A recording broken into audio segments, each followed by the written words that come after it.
짐 싸세요. 당신 같은 구식 영업 우리 회사엔 필요 없어요. 35살짜리 본부장이 저한테 그렇게 말했습니다. 타이머는 2분 12초에서 멈춰 있었고요. 33년이 3분도 안 돼서 끝났습니다. 그런데 2달 뒤, 그 본부장이 새벽 6시에 제 집 앞에 나타났습니다. 회사 사장까지 데리고 무릎 꿇을 기세로요. 제 이름은 강민수입니다. 올해 59세. 33년간 영업 현장을 지켰던 사람입니다. 오늘 제가 겪은 일을 들려드리겠습니다. 월요일 오전 10시 회의실이었습니다. 저는 언제나처럼 맨 끝자리에 앉았습니다. 59세, 33년차 부장이었지만 회의 때마다 제 자리는 구석이었어요. 다른 팀장들은 노트북을 펼쳐놓고 화면만 들여다보고 있었습니다. 저만 낡은 가죽 다이어리를 꺼내 들었죠. 30년 넘게 쓴 다이어리였습니다. 표지가 너덜너덜해져서 테이프로 붙여놓은 상태였어요. 좋은 아침입니다. 제가 인사를 했지만 대답하는 사람이 별로 없었습니다. 다들 자기 화면만 보고 있었어요. 언제부터였을까요? 제가 투명인간 취급을 받기 시작한 게. 자, 시작하겠습니다. 조성진 본부장이 들어왔습니다. 겨우 35세. 작년에 대기업 컨설팅 회사에서 영입된 사람이었죠. 저보다 24살이나 어렸습니다. 2분기 거래처별 이탈률입니다. 수식 돌려보신 분 계시죠? 화면에 엑셀 표가 가득 떴습니다. 복잡한 함수들이 얽혀 있었어요. 저는 화면을 뚫어지게 봤지만 무슨 뜻인지 하나도 모르겠더군요. 강 부장님, 이 수식 무슨 뜻인지 아시죠? 본부장이 저를 똑바로 쳐다봤습니다. 회의실이 조용해졌어요. 모두가 저를 쳐다봤습니다. 저는 잠시 침묵했습니다. 솔직히 말하면 전혀 몰랐어요. 숫자야. 시스템이 계산하는 거고요. 현장에선 분위기가 더 중요합니다. 회의실 공기가 싸늘해졌습니다. 옆에 앉은 팀장이 고개를 돌렸어요. 그래서 이탈률이 왜 올랐는지 데이터로 말씀해 주세요. 본부장이 다시 물었습니다. 그게 요즘 사장님들 마음이 좀 안 좋아서요. 누군가 작게 웃었어요. 신입 대리였습니다. 뒤에서 속삭이는 소리가 들렸어요. 무슨 부장이 엑셀도 못해? 본부장이 태블릿을 내려놓았습니다. 강 부장님, 지난달 활동비 내역 확인했습니다. 순대국 8인분, 이게 뭡니까? 고개를 들었습니다. 그게 어디 나왔습니까? 여기요. 사장님, 한 분 만나는데 8인분이라니. 요즘 시대에 이래도 됩니까? 아, 그게 사장님이 디사님들 다 고생한다고 한 끼 사달라고 하셔서요. 본부장의 목소리가 낮아졌습니다. 기사님들이 우리 직원입니까? 왜 남의 직원 밥을 우리 돈으로 사요?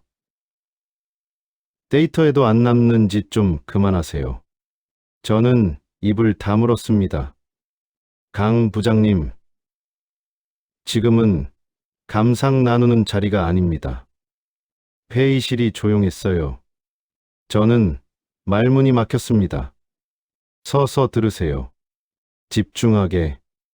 본부장이 손으로 의자를 가리켰습니다. 저는 천천히 일어섰습니다. 회의실, 사람들이 다 지켜보고 있었어요. 59세 부장이 회의실 벽 앞에 서서 보고를 듣고 있는 모습. 33년 만에 처음 겪는 일이었습니다. 본부장은 피곤한 표정이었습니다. 회의는 밀려 있었고 다들 지쳐 있었어요. 갑질이라기보다는 업무 스트레스가 폭발한 것 같았습니다. 다른 팀장이 설명을 이어갔습니다. 이탈 상승 원인은 세 가지입니다. 첫째, 경쟁사 프로모션 강화. 둘째, 우리 응대 시간 지연.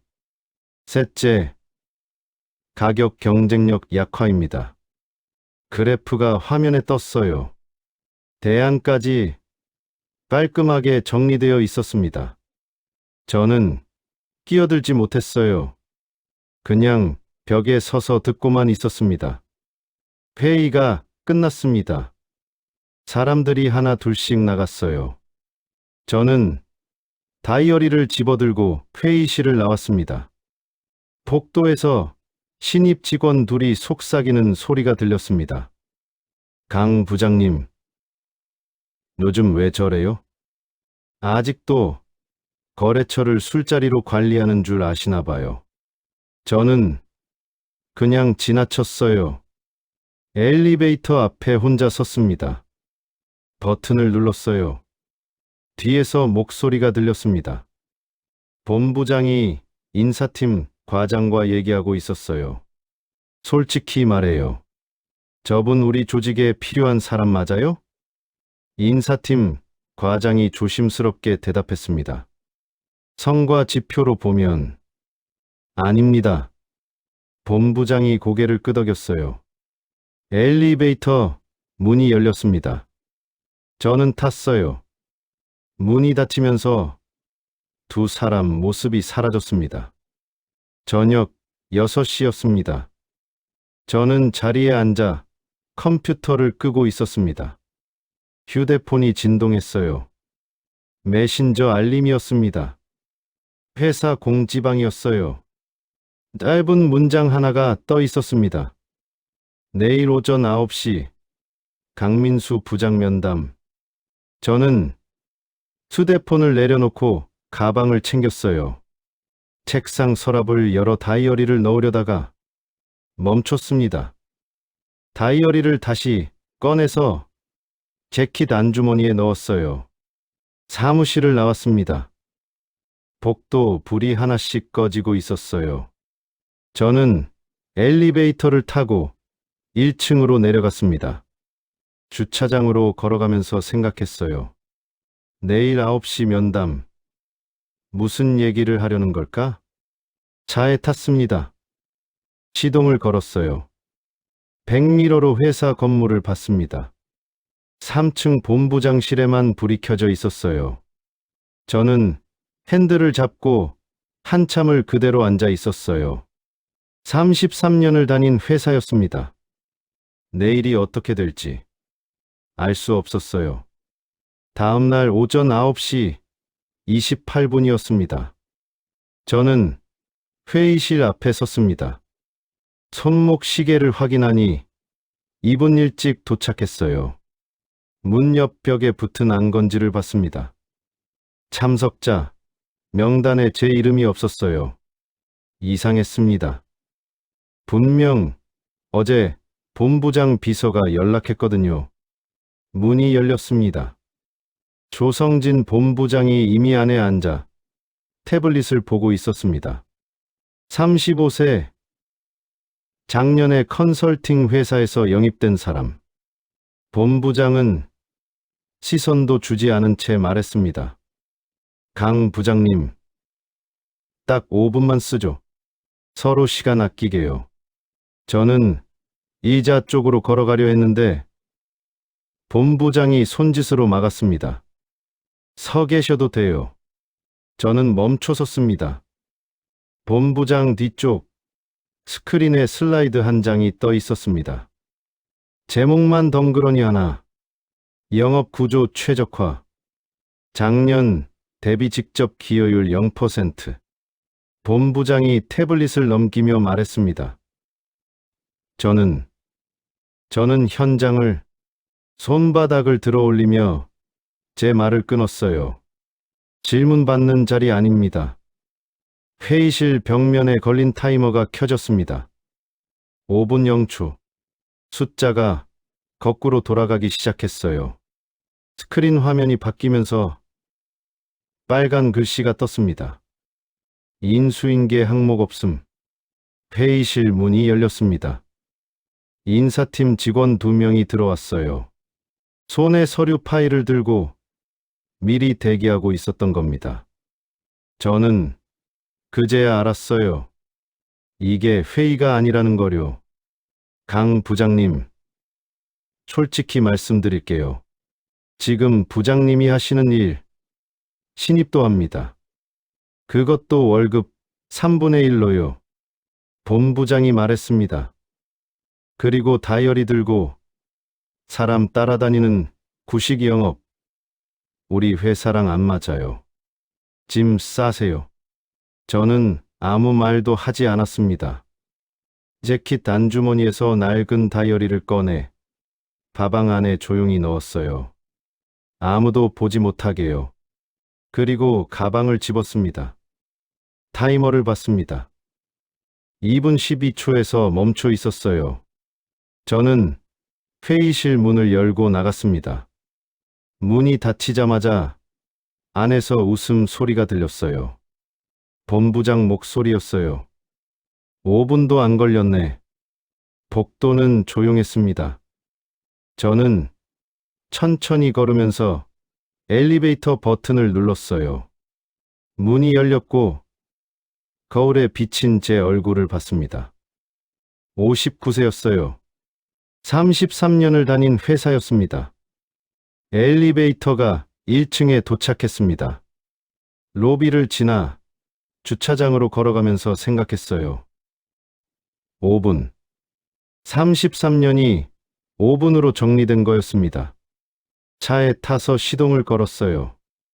백미러로 건물을 봤습니다. 3층 회의실 창문에 불이 켜져 있었어요. 저기서 방금 제 인생이 정리됐구나 싶었어요. 차가 주차장을 빠져나갔습니다. 신호등이 빨간불로 바뀌어서 차를 멈췄습니다. 옆 차선에 젊은 회사원이 보였어요. 출근하는 사람이었습니다. 저는 그 모습을 보다가 신호가 바뀌자 엑셀을 밟았어요. 집 앞에 도착한 건 오전 10시였습니다. 시동을 끄고도 차에서 바로 내리지 않았어요. 한참을 그대로 앉아 있었습니다. 핸들을 잡은 손이 떨리고 있었어요. 현관문을 열고 들어갔습니다.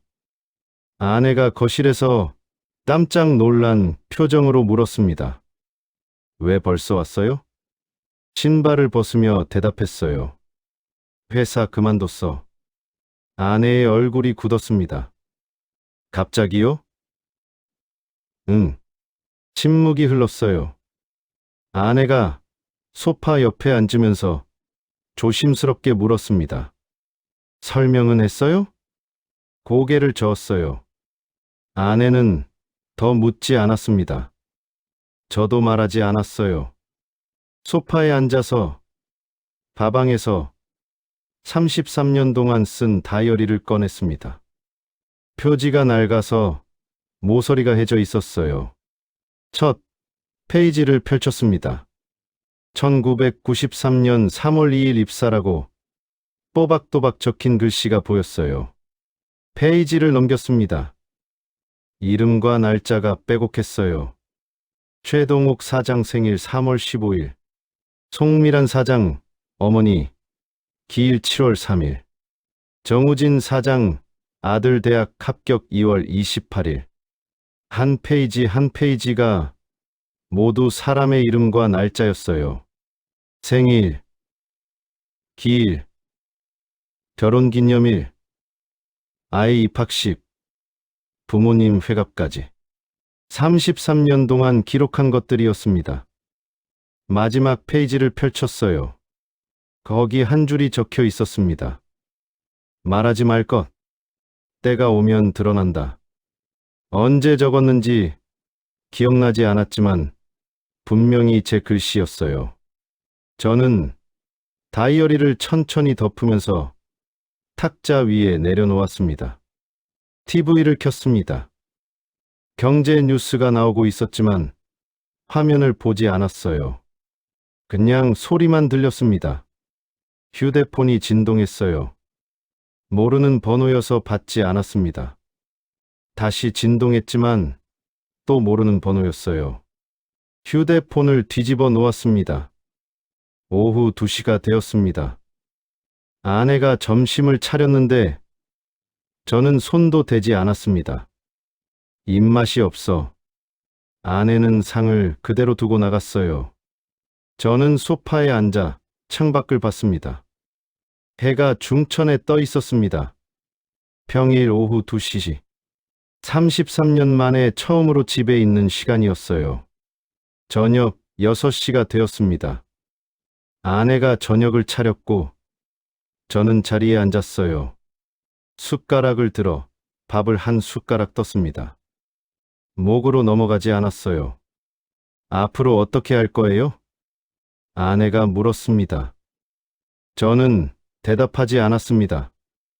대답할 수가 없었어요. 밥을 억지로 몇 숟가락 더 먹고 방으로 들어갔습니다. 침대에 누웠습니다. 천장을 봤습니다.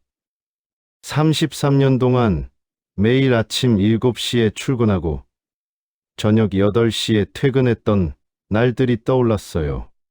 주말엔 거래처를 돌았습니다. 그게 전부였어요. 그게 끝난 겁니다. 5분 만에요. 눈을 감았지만 잠이 오지 않았습니다. 머릿속에서 본부장 목소리가 계속 맴돌았어요. 이 회사는 기록으로 일합니다. 기억으로 일하는 분은 필요 없어요. 손으로 얼굴을 감쌌습니다. 손바닥이 차가웠어요. 다음날 오전 10시였습니다. 제가 없는 사무실은 평소와 다름없이 돌아가고 있었어요. 아니, 오히려 더 활기찬 것 같기도 했습니다. 컴퓨터 화면을 보던 신입사원이 동료에게 속삭였어요. 어제 회의실 캡처 봤어요? 응. 5분 컷이래. 대박이지. 둘은 키득거리며 웃었습니다. 메신저 채팅방에는 회의실 타이머 사진이 돌고 있었어요. 2분 12초에서 멈춘 화면이었습니다. 누군가 댓글을 달았어요. 5분 컷. 크크크크. 또 다른 신입이 끼어들었습니다. 영업이 감정 노동이래요. 귀엽다. 테이블에서 웃음이 터져 나왔어요. 점심시간이 되었습니다. 제 책상이 창고 앞으로 옮겨져 있었어요. 책상 서랍에는 박스테이프가 붙어 있었습니다. 개인 물품 정리라고 쓰여 있었어요. 33년 동안 앉았던 자리가 단 하루 만에 치워진 겁니다. 오후 2시였습니다. 거래처에서 전화가 걸려왔어요. 저를 찾는 전화였습니다. 교환원이 말했습니다. 담당자가 변경되었습니다. 새 번호 안내해 드릴게요. 거래처 사장은 잠시 침묵하다가 전화를 끊었습니다. 다시 전화하지 않았어요. 저녁 7시였습니다. 영업팀 회식 자리였어요. 본부장이 소주잔을 들며 말했습니다. 술 얻어먹는 걸 영업이라 착각하던 시대가 있었죠. 테이블에서 웃음이 터졌습니다. 신입 대리가 맞장구를 쳤어요. 요즘은 데이터가 답이죠. 그렇지. 숫자로 말해야 해. 본부장이 고개를 끄덕였습니다. 같은 시각, 저는 집에 있었습니다. 거실 소파에 앉아서 다이어리를 펼쳐놓고 한참을 바라보고 있었어요. 휴대폰이 또 진동했습니다. 이번에는 아는 번호였어요. 거래처 사장이었습니다. 저는 잠시 망설이다가 받지 않았습니다. 아직 때가 아니었어요. 창밖을 봤습니다. 어두운 밤, 가로등, 불빛만 희미하게 보였어요. 다이어리를 천천히 덮으면서 탁자 위에 내려놓았습니다. 내일 아침이 되면 뭘 해야 할까? 33년 동안 매일 아침 7시에 일어나서 출근 준비를 했는데 이제 그럴 필요가 없었습니다. 소파에 그대로 앉아 있었어요. 시계를 봤어요. 자정이 가까워지고 있었습니다. 일어서서 불을 끄고 방으로 들어갔어요. 아내는 이미 잠들어 있었습니다. 침대에 누워 천장을 봤어요. 어제까지만 해도 내일 할 일을 생각하며 잠들었는데 오늘은 아무 생각도 나지 않았습니다. 그냥 어두운 천장만 보였어요. 눈을 감았습니다. 잠이 오지 않았어요. 머릿속에서 본부장 목소리가 계속 맴돌았습니다. 이 회사는 기록으로 일합니다. 기억으로 일하는 분은 필요 없어요. 눈을 떴어요. 다시 천장을 봤습니다. 33년이 5분으로 정리됐는데 그게 끝인 걸까? 정말 끝인 걸까? 손으로 얼굴을 감쌌습니다. 손바닥이 차가웠어요. 다음 주 월요일 오전 9시였습니다. 영업팀 조회 시간이었어요. 본부장이 테이블 앞에 서 있었고 팀원들이 돌아가며 보고를 했습니다. 담당 대리가 노트북 화면을 보면서 말했습니다. 단골 3곳에서 주문이 지연됐습니다. 일시적이야. 넘어가. 본부장이 고개를 끄덕이면서 말했습니다. 대리는 더 말하지 않았고 조회가 끝나자 사람들이 자리로 돌아갔습니다.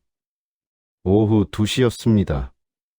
영업팀 회의실에 팀원들이 모였어요. 크린의 CRM 화면이 떠 있었고 숫자는 정상이었습니다. 거래처 목록, 주문량 다 제자리에 있었어요. 데이터상으론 문제 없어. 계속 진행하면 돼. 본부장이 말했습니다. 그런데 담당자가 조심스럽게 손을 드면서 말했어요. 그게 전화가 잘 안 받히는데요. 무슨 소리야? 사장님들이 특정 시간에만 통화 원한대요. 아침 10시나 저녁 6시 이후에만 받으신다고요. 시스템 따라가라고 해. CRM에 다 나와 있잖아. 본부장이 태블릿을 내려놓으면서 말했습니다. 담당자는 더 말하지 않았고 회의가 끝났어요. 수요일이었습니다. 조회 시간에 또 보고가 올라왔어요. 단골 3곳이 또 주문을 보류했다는 내용이었습니다. 이유가 뭐야? 특별한 이유는 안 말씀하시고요. 그냥 이번 주는 보류한다고만 하셨습니다. 경쟁사 때문이겠지. 프로모션 확인해봐. 본부장이 고개를 저으면서 말했습니다. 대리는 고개를 끄덕이고 자리로 돌아갔습니다. 같은 날 오후 3시였습니다. 담당 대리 휴대폰에 거래처 사장의 문자가 왔어요. 내용은 짧았습니다. 강 부장님 연락처 좀. 대리는 잠시 망설이다가 회신을 보냈어요. 담당자 변경되었습니다. 제가 담당하고 있습니다. 답장이 오지 않았습니다. 대리는 휴대폰을 내려놓고 컴퓨터 화면을 봤는데 CRM에는 여전히 정상으로 표시되어 있었어요. 같은 날 저녁 7시였습니다. 저는 집 거실에 있었습니다. 탁자에 앉아 다이어리를 펼쳐놓고 새 페이지를 끼워 넣으면서 펜을 들었어요. 기록은 계속되고 있었어요. 최동욱 사장 생일 3월 15일, 송미란 사장 어머니 기일 7월 3일. 한 줄 한 줄 적어 내려갔습니다. 탁자 위에 명함 한 장이 놓여 있었어요. 모서리가 깨끗한 걸 보니 새 명함이었습니다. 저녁 드세요. 아내가 거실로 나오면서 말했어요. 다이어리를 덮으면서 고개를 끄덕였고 명함을 주머니에 넣었습니다. 저녁을 먹고 나서 다시 거실로 나왔습니다. 소파에 앉아서 휴대폰을 봤는데 오후에 전화 한 통이 왔었어요. 발신 지역이 경기도인 모르는 번호였습니다. 전화를 걸지 않았고 그냥 휴대폰을 탁자 위에 내려놓았어요. 조금 있다가 그 번호로 전화가 다시 왔습니다. 받았어요. 네, 강민수입니다. 부장님, 저 태양물산 윤태영 대표입니다. 통화 괜찮으시죠? 상대방 목소리가 들렸습니다. 네. 말씀하세요. 저희가 유통 쪽 사업 확장하는데요. 부장님 경력 들어서 연락드렸습니다. 한번 뵙고 싶은데요. 잠시 침묵하면서 창밖을 봤습니다. 어두운 밤이었어요. 조건부터 여쭤봐도 될까요? 윤 대표가 웃으면서 말했습니다. 조건은 뵙고 말씀드리죠. 부장님이 원하시는 대로 맞춰 드릴 생각입니다. 조건은 중요하지 않습니다. 현장부터 보겠습니다. 윤 대표 쪽이 조용하다가 잠시 후 대답이 왔습니다. 알겠습니다. 그럼 언제 시간 되십니까? 다이어리를 펼쳐서 내일 일정을 봤습니다. 내일 오전 10시 어떻습니까? 좋습니다. 주소 문자로 보내드리겠습니다. 전화가 끊겼습니다. 휴대폰을 내려놓고 다이어리를 다시 봤는데 마지막 페이지에 적힌 문장이 있었어요. 말하지 말 것. 때가 오면 드러난다. 다이어리를 덮으면서 일어섰습니다. 아내는 주방에서 설거지를 하고 있었고 저는 방으로 들어갔어요. 다음 날 아침 6시 30분이었습니다.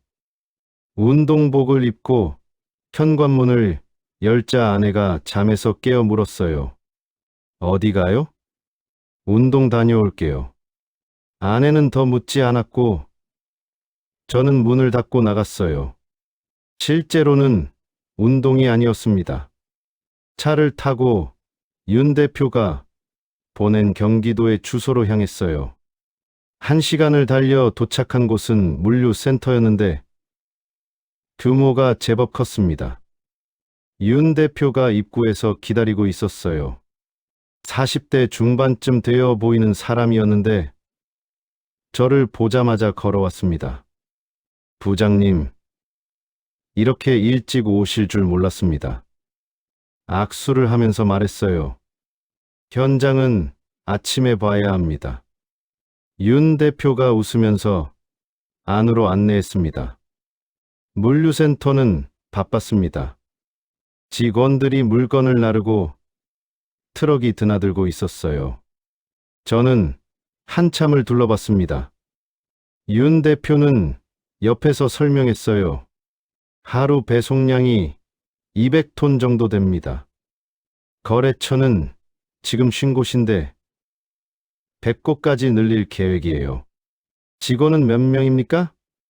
30명입니다. 고개를 끄덕이고 계속 둘러봤습니다. 사무실도 보고 창고도 봤어요. 1시간 넘게 걸렸습니다. 다 보고 나서 윤 대표 사무실에 앉았습니다. 커피가 나왔는데 윤 대표가 몸을 앞으로 기울이면서 물었어요. 어떻습니까? 괜찮습니다. 그럼 조건 말씀드려도 될까요? 손을 들어 막으면서 말했습니다. 조건은 나중에 말씀하십시오. 제가 할 수 있는 일부터 정리하겠습니다. 윤 대표 얼굴에 미소가 번졌어요. 알겠습니다. 커피를 한 모금 마시고 일어섰습니다. 악수를 하고 나왔는데 차에 타서 시동을 걸었어요. 백미러로 물류센터를 봤는데 윤 대표가 입구에 서서 손을 흔들고 있었습니다. 차를 출발시켰어요. 집으로 돌아가는 길이었는데 시계를 봤습니다. 오전 10시 30분이었어요. 그때 전 회사에서는 월말 회의가 있었습니다. 본부장 사무실에 영업팀 실무자들이 모여 앉아 있었어요. 스크린에 매출 보고서가 떠 있었습니다. 그래프를 보면 이상한 점이 있었어요. 마진은 올랐는데 수량이 줄어들고 있었습니다. 정상화 과정입니다. 불필요한 할인 정리 중이죠. 본부장이 보고서를 넘기면서 말했습니다. 실무자들이 고개를 끄덕였는데 2명이 복도로 나가면서 작게 속삭였어요.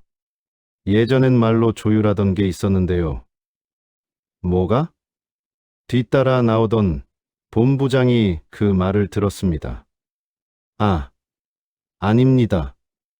실무자가 깜짝 놀라서 돌아봤어요. 본부장은 더 묻지 않고 자기 사무실로 들어갔습니다. 화요일 오후 2시였어요. 긴급 회의에서 본부장이 테이블에 태블릿을 내려놓으면서 말했습니다. 규정 밖은 전부 중단합니다. 특례 없어요. 실무자들이 회의록을 받아 적었어요. 아무도 질문하지 않았습니다. 그날 오후 3시였습니다. 담당 대리 전화기가 울렸어요. 대형 거래처였습니다. 전화를 받자마자 상대방이 말했어요. 이번 달 보류합니다. 갑자기 왜 그러십니까? 대리가 놀라서 물었습니다. 사람이 안 보여요. 거래처 사장이 짧게 대답했어요. 제가 담당하고 있습니다. 필요하신 거 말씀하시면 바로 처리해 드리겠습니다. 대리가 설득을 시도했습니다. 앱으로 주문하라며요. 그럼 다른 데도 되지 않습니까? 거래처 사장이 말했어요. 전화가 끊겼습니다. 대리는 수화기를 내려놓고 한참을 멍하니 앉아 있었어요. 같은 시각, 저는 다른 곳으로 향하고 있었습니다. 목적지는 장례식장이었습니다. 30분을 달려 도착한 곳은 서울 강북 쪽 장례식장이었어요. 주차장에 차를 세우고 내렸는데 입구 안내판을 봤습니다. 3층 301호였어요. 엘리베이터를 타고 올라갔습니다. 301호 앞에 조화가 놓여 있었는데 명패를 봤어요. 구 이만성님. 안으로 들어갔습니다. 빈소에 상주가 앉아 있었는데 50대 초반쯤 되어 보이는 사람이었습니다. 저를 보자 일어났어요. 누구십니까? 명함을 건넸습니다. 강민수입니다. 조문드립니다. 상주가 명함을 받아들고 봤는데 태양물산이라고 적혀 있었어요. 표정이 조금 풀렸습니다. 아, 유통 쪽 하시는 분이시군요. 고개를 숙였어요. 상주가 옆 의자를 가리키면서 말했습니다. 앉으세요. 둘이 나란히 앉았습니다. 상주가 먼저 입을 열었어요. 아버지가 도매업하셨는데 요즘 힘드셨어요. 거래처들이 하나 둘씩 떨어져 나가서요. 조용히 듣고 있었습니다. 상주가 말을 이었어요. 앱으로 주문하라고 하는데 아버지가 그걸 어떻게 하십니까? 전화로 하던 거였는데요. 사업은 계속하실 겁니까? 고개를 끄덕였어요. 해야죠. 직원들도 있고요. 재킷 안주머니에서 다이어리를 꺼냈습니다. 서류는 꺼내지 않았어요. 다이어리만 펼쳤습니다. 형님, 이번 달 힘드시죠? 천천히 하십시오. 상주 눈빛이 변했어요. 장례 끝나시고 연락 주십시오. 제가 직접 찾아뵙겠습니다. 상주가 저를 똑바로 쳐다봤어요. 계약서보다 약속 먼저 지키는 사람 필요했어요. 부장님 같은 분이요.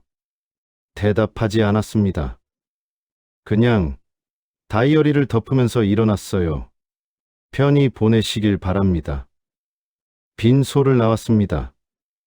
엘리베이터를 기다리는데 휴대폰이 진동했어요. 상주에게서 문자가 왔습니다. 다음 주 월요일 오전 10시 괜찮으십니까? 답장을 보냈어요. 알겠습니다. 차에 탔습니다. 시동을 걸면서 다이어리를 펼쳤는데 새 페이지에 적었어요. 이만석 상주 월요일 오전 10시. 다이어리를 덮고 차를 출발시켰습니다. 다음 주 월요일이었습니다. 저는 약속대로 상주 사무실을 찾아갔습니다.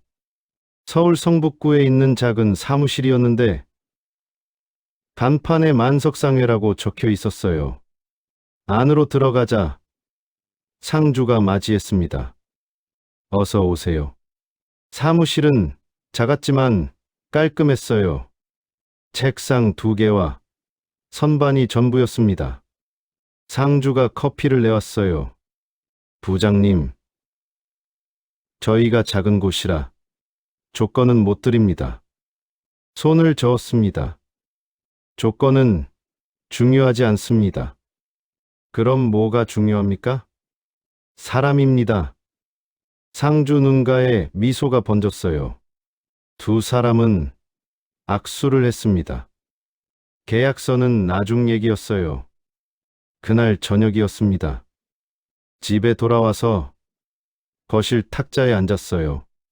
다이어리를 펼쳐서 오늘 일정을 정리했습니다. 만석상회, 다음 주 화요일부터 물량 시작. 아내가 거실로 나오면서 물었어요. 일 잘 되어가요? 고개를 끄덕였습니다. 천천히요. 아내는 더 묻지 않았어요. 다이어리 마지막 장을 펼쳤는데 여전히 그 문장이 적혀 있었습니다. 말하지 말 것. 때가 오면 드러난다. TV를 켰어요. 경제 뉴스가 나오고 있었는데 유통업계 재편 소식이 흘러나왔습니다. 화면을 보지 않고 다이어리만 봤어요. 다음 주 화요일부터 만석상회 물량이 움직이기 시작했습니다. 저는 매일 아침 직접 전화를 걸어서 확인했어요. 계약서는 그다음 주에 작성했는데 복잡한 조항은 없었습니다. 그냥 기본 사항만 적혀 있었어요. 2달이 지났습니다. 다이어리에는 새 거래처 이름이 하나씩 늘어나고 있었어요. 같은 시기 전 회사에서는 큰 변화가 있었습니다. 전 직원회의에서 본부장이 새로운 발표 자료를 스크린에 띄웠습니다. 제목은 디지털 전환 로드맵이었어요. 오늘부터 주문앱을 전면 적용합니다. 편리한 디지털 전환이 시작됩니다. 본부장이 리모컨을 들고 말했습니다. 화면이 넘어가면서 앱 화면이 나왔고 교육 자료가 배포됐습니다. 실무자들이 자료를 받아서 펼쳤어요. 일주일 동안 사용법 교육이 진행됐습니다. 거래처 사장님들에게도 안내 문자가 발송됐어요. 이제 앱으로 편리하게 주문하세요. 교육이 끝나고 첫 주가 지나갔습니다. 그런데 이상한 일이 생겼어요. 주문 공백이 늘어나기 시작했습니다. 담당 대리가 본부장실로 찾아가서 보고했어요. 이번 주 주문량이 지난주보다 30% 줄었습니다. 적응 기간이야. 다들 게을러서 그래. 본부장이 고개를 저으면서 말했습니다. 그날 오후 2시였어요. 콜센터 전화기가 쉴 새 없이 울렸습니다. 상담원들이 정신없이 전화를 받고 있었어요. 한 상담원이 수화기를 들었습니다. 네, 고객님. 앱 다운로드는 어떻게 하시냐고요? 설명을 하는데 상대방이 짜증을 냈어요. 그냥 전화로 주문하면 안 됩니까? 앱 말고요. 죄송합니다. 이제 앱으로만 주문 가능합니다. 상담원이 매뉴얼대로 대답했습니다. 전화가 끊겼어요. 상담원은 한숨을 쉬면서 다음 전화를 받았습니다. 같은 시각, 한 상인이 가게 카운터에 앉아서 휴대폰을 보고 있었어요. 앱을 설치하려다 포기했습니다. 옆에 있던 직원에게 말했어요. 목소리 없는 주문은 못하겠어. 급할 때 어떻게 하라는 거야? 다른 업체는 전화도 되던데요. 직원이 대답했습니다. 상인이 고개를 끄덕이면서 다른 업체 번호를 찾기 시작했어요. 첫 주가 끝났습니다. 경쟁사 물량이 급증하기 시작했어요. 전화와 앱을 병행하는 업체들이었습니다. 본부장은 원인 분석 회의를 소집했어요. 홍보가 부족한 겁니다. SNS 광고를 더 돌리세요. 실무자들은 다른 생각을 하고 있었지만 나라지 않았습니다. 회의가 끝나고 복도에서 2명이 속삭였어요. 사장님들이 앱 못 쓰시는 거 아닐까요? 그러게요. 전화 받아 달라는 분들 엄청 많던데요. 그 주 금요일이었습니다. 또 3곳에서 이탈 통보가 왔어요. 본부장이 책상을 치면서 소리쳤습니다. 대체 왜? 아무도 대답하지 못했어요. 월말 회의였습니다. 회의실에 임원들이 모여 앉았고 사장도 참석했어요. 스크린에 그래프가 떴습니다. 전년 대비 하락선이 선명하게 보였어요. 사장 표정이 굳었습니다. 일시적인 현상입니다. 디지털 전환 초기에는 이런 과도기가 있습니다. 본부장이 빠르게 설명을 시작했어요. 언제까지 이 과도기가 계속됩니까? 사장이 조용히 물었습니다. 다음 분기면 회복될 겁니다. 본부장이 대답했어요. 사장은 더 묻지 않았지만 복도에서 감사팀 파견 소문이 돌기 시작했습니다. 다음 회의였어요. 본부장이 책임을 분산시키려 했습니다. 현장 대응이 미흡했습니다. 실무진이 고객 관리를 제대로 못했어요. 그때 실무자 하나가 조심스럽게 손을 들면서 말했어요. 그 사람 없어진 뒤부터 주문이 줄기 시작했는데요. 그 이야기 금지입니다. 본부장이 말을 자르면서 차갑게 말했습니다. 회의실이 조용해졌어요. 회의가 끝나고 다들 침묵 속에서 자리를 떠났습니다. 같은 시각, 저는 태양물산 사무실에 앉아 있었습니다. 전화기가 울렸어요. 거래처에서 걸려온 전화였습니다. 받았어요. 네, 강민수입니다. 부장님, 급한데 오늘 오후 3시까지 배송 가능합니까? 상대방이 급한 목소리로 말했습니다. 다이어리를 펼치면서 대답했어요. 네, 사장님. 오늘 오후 3시 도착합니다. 역시 부장님이에요. 다른 데는 앱으로 하래요. 급할 때 어떻게 앱으로 해요? 상대방이 안도하는 목소리로 말했습니다. 전화를 끊으면서 다이어리에 적었습니다. 시간대, 급한 물건, 사장님 목소리 톤까지 기록했어요. 상인들은 이런 걸 원했습니다. 자기 사정을 기억해주는 사람이요. 그날 저녁 7시였어요. 또 전화가 왔는데 이번엔 다른 거래처였습니다. 부장님, 저희가 독점 조건 제안하고 싶은데요. 3개월만 저희한테만 물건 주실 수 있습니까? 기간은 안 중요합니다. 그럼 뭐가 중요합니까? 직접 찾아뵙는 겁니다. 그럼 직접 오시는 겁니까? 상대방이 조용해졌다가 말했습니다. 네. 고개를 끄덕이면서 대답했어요. 다음 날 그 거래처를 찾아갔습니다. 계약서는 복잡하지 않았어요. 기본 사항만 적혀 있었습니다. 두 사람은 악수를 했어요. 그게 전부였습니다. 그 다음 날부터 물량이 움직이기 시작했습니다. 다이어리에는 새로운 이름들이 하나씩 추가되고 있었어요. 한편 전 회사에서는 상황이 악화되고 있었습니다. 담당 대리가 컴퓨터 화면을 보면서 고개를 갸웃했어요. 왜 주문이 안 들어오지? 어느 거래처요? 옆자리 직원이 물었습니다. 이번 주만 3곳이에요. 작년엔 매주 주문하던 곳들인데요. 본부장실로 보고가 올라갔습니다. 경기 탓이야. 전체적으로 다 어려운 시기야. 본부장이 간단하게 말했어요. 하지만 아무도 믿지 않았습니다. 실무자들은 말은 안 했지만 다 알고 있었어요.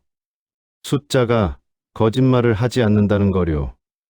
일주일 후였습니다. 오전 10시 본부장 휴대폰이 진동하기 시작했어요. 거래처에서 걸려온 전화였습니다. 받았어요.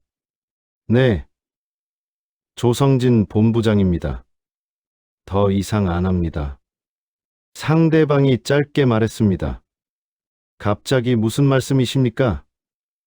이유가 뭡니까? 본부장이 당황해서 물었어요. 이유 필요 없어요. 거래처 목소리가 차갑게 들렸습니다. 전화가 끊겼어요. 본부장은 휴대폰을 내려다보면서 멍하니 서 있었습니다. 30분 후였어요. 또 전화가 왔습니다. 다른 거래처였어요. 내용은 같았습니다. 계약 중단이었어요. 오후가 되자 3곳이 더 전화를 걸어왔습니다. 모두 같은 얘기였어요. 본부장 사무실 문이 열렸습니다. 사장님이 찾으십니다. 사장 비서가 들어오면서 말했어요. 본부장은 서류를 챙겨서 사장실로 갔습니다. 사장이 책상에 앉아 있었어요. 표정이 좋지 않았습니다. 앉으세요. 본부장이 의자에 앉자 사장이 물었어요. 대안은 뭡니까? 본부장은 침묵했습니다. 준비한 답이 없었어요. 이번 주만 5곳이 이탈했다는데 다음 주엔 어떻게 할 겁니까? 사장이 다시 물었습니다. 프로모션을 강화하겠습니다. 본부장이 입을 열었어요. 프로모션 문제가 아니에요. 찾아보라고. 정확한 원인을요. 사장이 고개를 저으면서 말했습니다. 본부장은 사장실을 나왔어요.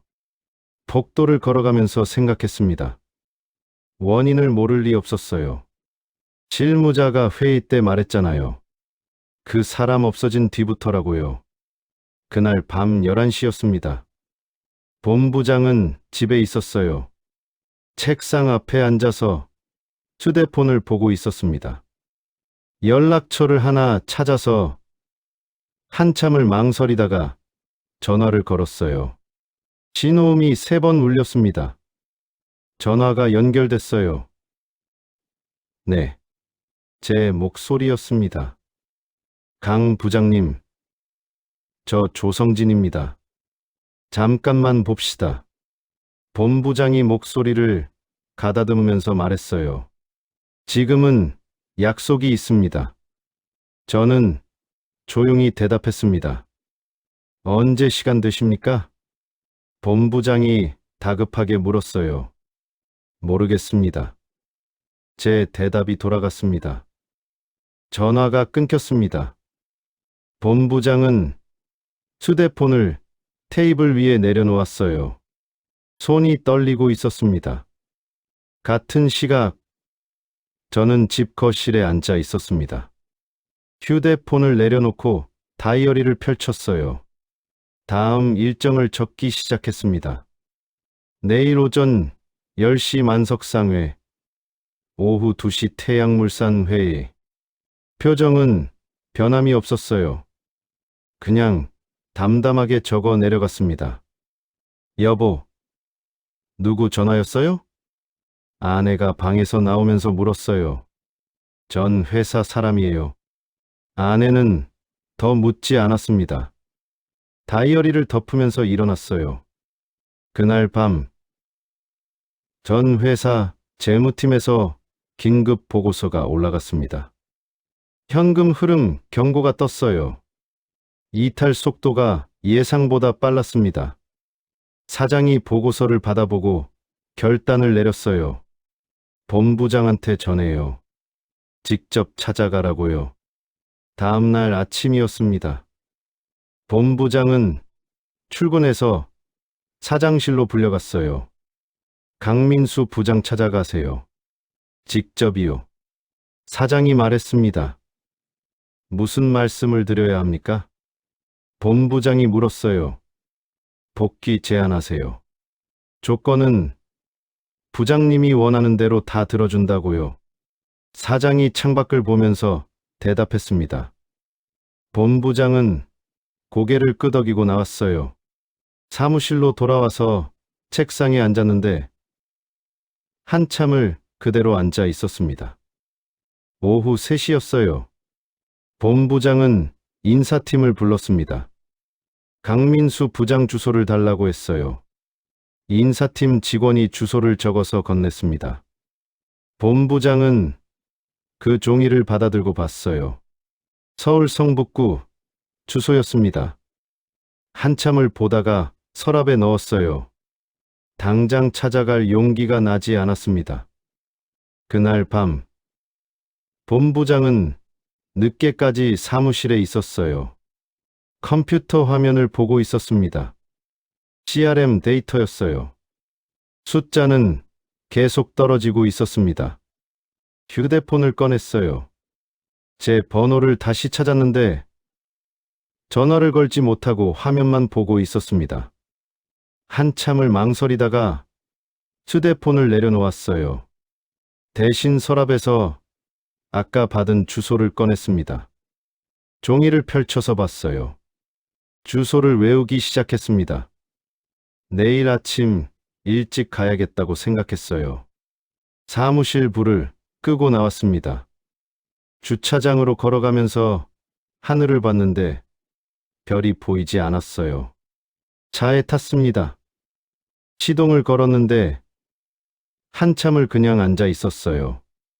핸들을 잡은 손에 힘이 들어갔습니다. 내일 아침이면 저를 만나야 했어요. 뭐라고 말해야 할까? 본부장은 생각했지만 답이 나오지 않았습니다. 다음 날 새벽 6시 30분이었습니다. 제 집 앞에 차 2대가 서 있었습니다.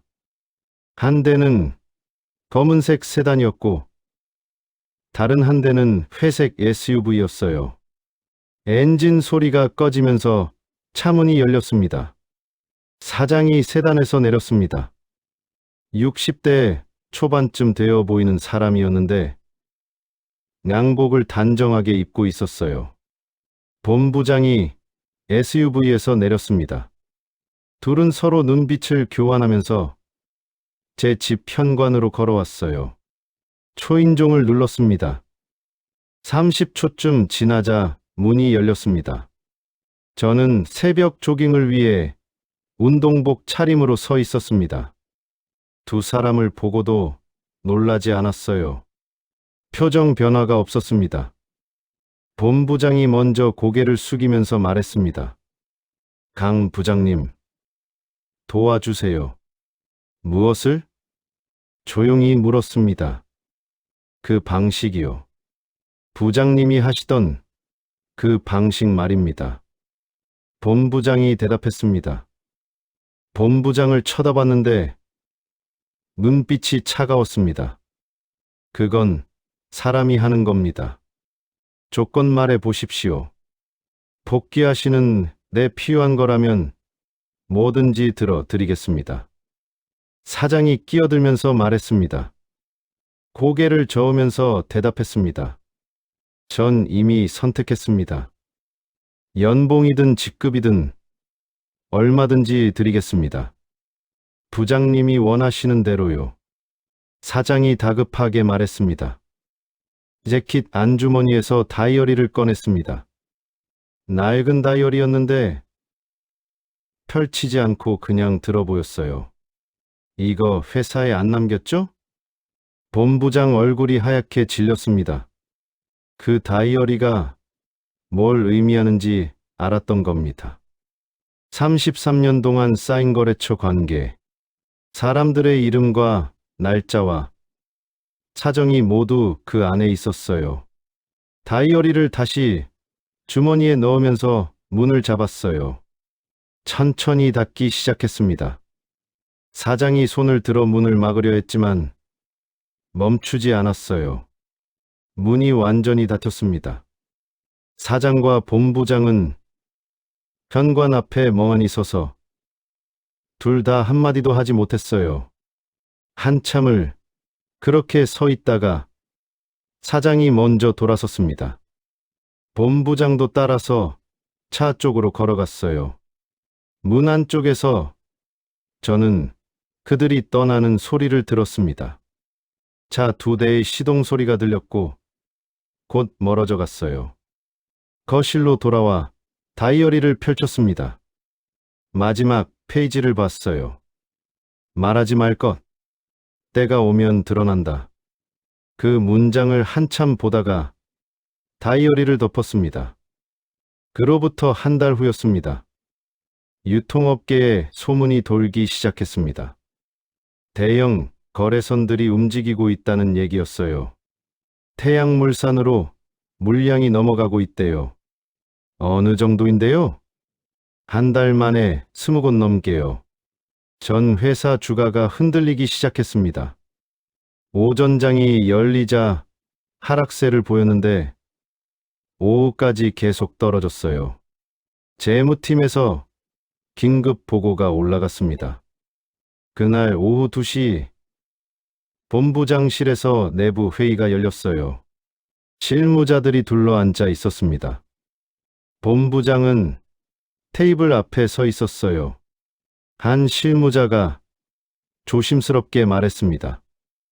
우린 숫자만 봤잖아요. 사람은 안 봤죠? 다른 실무자가 거들었어요. 시스템이 문제가 아니었어요. 본부장이 고개를 숙이면서 말했습니다. 그럼 뭐가 문제였어요? 누군가 물었어요. 본부장은 대답하지 못했습니다. 회의실이 조용해졌어요. 다들 알고 있었지만 아무도 말하지 않았습니다. 같은 시각, 저는 만석상회 앞에 서 있었습니다. 약속 시간보다 5분 늦었습니다.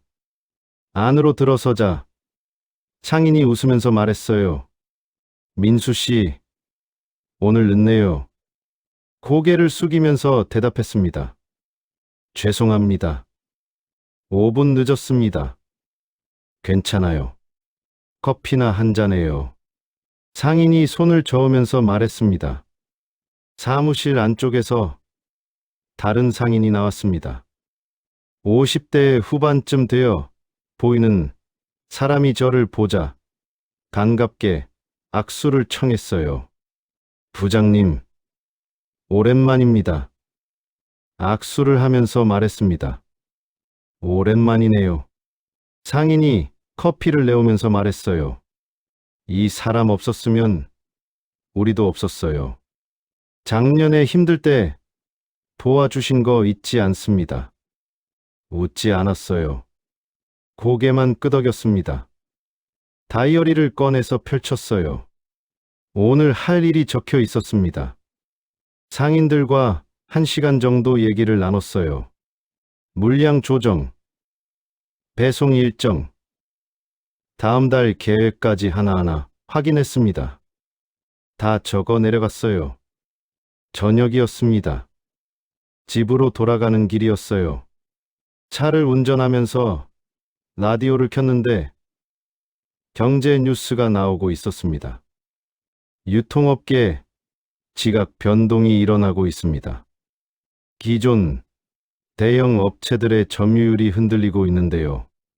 라디오를 끄고 창밖을 봤어요. 저녁 해가 지고 있었습니다. 집에 도착했습니다. 현관문을 열고 들어서자 아내가 저녁 준비를 하고 있었습니다. 왔어요? 네. 거실 탁자에 다이어리를 내려놓고 재킷을 벗었습니다. 요즘 바쁘죠? 아내가 주방에서 나오면서 물었어요. 고개를 끄덕였어요. 좀 그렇습니다.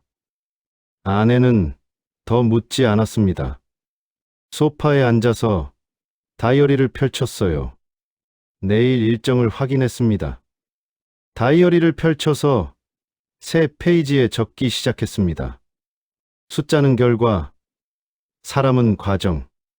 한참을 그 문장을 보다가 다이어리를 덮었어요. 여러분, 이게 제 이야기입니다. 33년이 5분으로 정리됐을 때 저는 끝났다고 생각했습니다. 하지만 그게 끝이 아니었어요. 33년 동안 제가 쌓아온 건 숫자가 아니었습니다. 사람이었어요. 그들의 생일, 기일, 경사, 어려움, 모두 기억하고 함께했던 시간들이었습니다. 시스템은 숫자를 기록하지만 사람은 사람을 기억합니다. 때가 오면 드러난다고 다이어리에 적어두었던 그 문장처럼 결국 진실은 드러났습니다. 효율이라는 이름으로 무엇을 버리고 계십니까? 여러분의 이야기도 들려주세요. 구독과 좋아요 부탁드립니다. 오늘도 들어주셔서 감사합니다.